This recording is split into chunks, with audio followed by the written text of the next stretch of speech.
Hey, and welcome back to AI on the Fly. I am Ryan Kelly, your host, and today is a very special day. I have in my chariot my good friend Ciarán Fay, who happens to be our full-time content writer, strategist extraordinaire. Say hello. Hi. Okay, and here's the deal. When I got asked, I got peppered with questions about content and AI and how to write it and format it and why, I thought, just like other shows where I've had guests, well, I'm not really the professional. Let's get the professional on the show. That's Ciarán. Appreciate that. Okay, so here we go. We're going to crack right into it. I have a bunch of questions. I'm kind of going to pepper you with them. The first question is, should we even use AI to create drafts or to write content for us? Like, should we use it?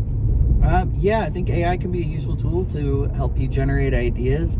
Obviously, you want to be the expert in whatever you're talking about, but you could use AI and especially like a specially crafted GPT that kind of knows your business and what you're talking about to help you draft outlines so that maybe it helps you come up with ideas you hadn't thought of before. So you mentioned custom GPTs. I love custom GPTs, guys. If you don't know how to build one, I'll film an episode soon and teach you how verbally. But it's so easy. The first step is to go to ChatGPT and say, can you help me create a custom GPT? And then it'll say, sure, what do you want to do? Why do you want to do it? Just start answering questions and boom, it makes it for you. I digress though. You're saying that AI is good to create like seed content and kind of ideation, but maybe not like from concept to completion, a whole piece of content. I think you can use it to help you generate your drafts. If you go in and humanize it, it's really important. Okay. What you don't want to do is you don't want to just say, make me a blog, and then just take it straight from the GPT and throw it up on your site. Okay, so let's say I just went in and said, make me a blog. But of course, I used a very long prompt that was well thought out and it talked about tone and tenor and strategy and the reason why and all the things. Let's say that I did that. How much human editing would need to come in on the back side of it? So I've got this output now. How much do I need to edit that so that AI can find it and so that I'm not going to be penalized for not having like my own human thought content? So you want to make sure that it's readable, first off. When you're looking at like humanization, what we go for, and what I do mostly is I'm humanizing so that if I put it through an AI detection program, it's coming up lower or at 35%. But some new data is coming out too that says if it's a little bit higher than that, like up to maybe 50%, you're not going to be penalized for it. So Google's still going to scan your stuff. You still have a likelihood of being surfaced by AI overviews. But yeah, you want to try and get it low, probably lower than 50%. I would also say AI and Google's number one goal is to provide the best answers to questions being asked. So I think that they're going to be flexible on how much of it is AI in an article that somebody has written or is it edited. So there you go. And then I just want to mention, we noticed some Google rankings change in our content. We noticed pages falling away from Google.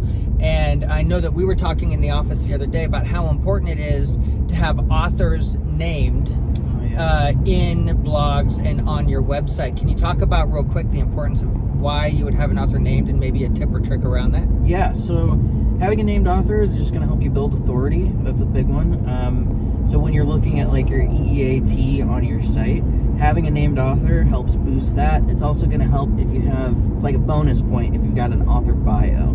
So if you've got your name on there, that's great, but also if you've got somewhere where if you click your name, you've got more information about who you are and some more kind of like laurels or your education, that kind of stuff is going to be helpful. I love it. I love it.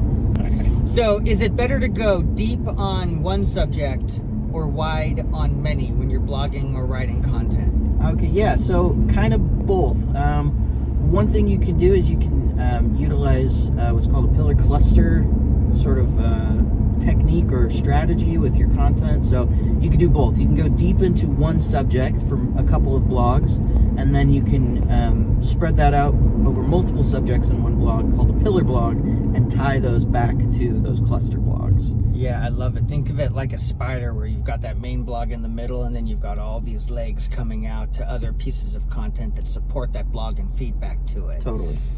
Cluster content marketing. I like it. Why don't you give me like 20 seconds on style and tone and importance of it? 20 seconds on style and tone. Well, style and tone, that's going to be I mean, it's really important for helping your content sound human. So the tone should be like whatever your business is. Obviously, if I run like a sunglasses company, my tone is going to be a lot different than if I do HVAC. It's going to be cool. It's going to be cool. Versus like comfort driven. Exactly. Okay. Maybe your client that you're trying to seek out is younger or older or more serious or more playful. Whatever it is that you're doing, you want your tone to kind of match that. And I think that's also going to help kind of with your EEAT sounding like you. The more human you are, the more actual you are in your writing, in your tone, it's going to be helpful for building up that authority.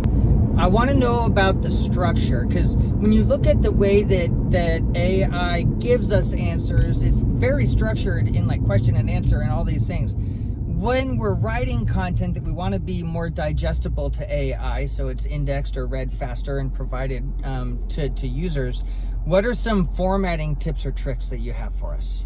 Yeah, so easy way to format almost any structure, so whether you're doing a listicle or a comparison, whatever kind of blog you're trying to write, is to start out with a TLDR, so have your intro and a TLDR, and then to end it with some FAQs. So having those for easy sort of Q&A format, easy scannability is a really easy way to structure content. Bullet points, TLDR, summaries, make it easy. Tell everyone, it's like speech class from when we were kids. They teach you to like tell everybody what you're about to tell them, then tell them everything that you need to tell them, then summarize it again at the end. It's the same way that like blogging has turned into humanizing AI content. Yeah, pretty much. Okay, so you've mentioned EEAT a few times. I'm going to crack that egg real quick if you don't mind. Let's do it. Here are some examples. When we talk about EEAT for content marketing, it's critical that you flex your muscles on experience, expertise, authoritativeness, and trustworthiness. So a great piece of content for experience might be case studies, talking about what you do and where you do it and how you do it. But then maybe a great piece of content for expertise might be storytelling, not just telling them what you did, but the emotion behind it, telling an emotional story of like connecting people to that content and why it matters to them. To build authority, maybe a great piece of content would be your writer bios. You know, making sure that you have that authorship being recognized and it goes to a page that talks all about who you are and why it's important people care about your content and what you talk about. Or maybe you're flexing your muscles on awards or things that you've won to show that you're very good at what you do. That creates expertise. And then authority, I mean, quote reviews. Let other people say how awesome you are and use that. Final question, then we got to go because we're running long. If you could come up with one quick win that somebody could do to make their blogging better, what would one quick win be for them? Okay, so a lot of times what I see, especially when people are writing their own blog content for their own business, is you get sort of pages of text. It does kind of look like a school essay, right? You've got paragraphs of text. So what you can do is reverse engineer what you're talking about. You're answering a lot of questions. Think about the questions that you're trying to answer and start from there. So you can kind of break down what you're writing into bullet points and structure it a little bit more. Answer questions. Use answer language everywhere. Yes. Okay, if you enjoyed this video, please like it, subscribe to the channel if you want to know when new videos come out. If you have a question, direct message me. I'm looking for great content to answer real life questions for real life brands. And thanks for watching. Until next time, buckle up.